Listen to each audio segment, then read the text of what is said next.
Na kitu pekee ambacho kitaifanya biashara yako iendelee kujulikana ni kutumia mitandao ya kijamii kwa kuposti content. Unaweza kuwa unachukua product zako, unaanza kuzielezea. Mfano, unauza simu, unachukua simu unaielezea kwamba hii simu ni GB kadhaa, unaelezea specifications zake na jinsi ambavyo vitakavyomsaidia mteja wako baada ya kununua. Lakini ukiishia kutumia mitandao ya kijamii kama sehemu ya burudani, kuburudika, you will waste your time. Hii ni fursa, na fursa huwa haiji mara mbili. So you have to use this opportunity. Sasa hivi mitandao ya kijamii sio jamii tena, na wewe unatakiwa uitumie mitandao ya kijamii kwa ajili ya kutangaza biashara zako.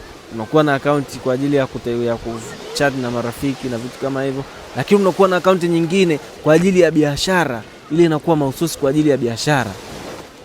Usiache hii fursa ikapita, itumie.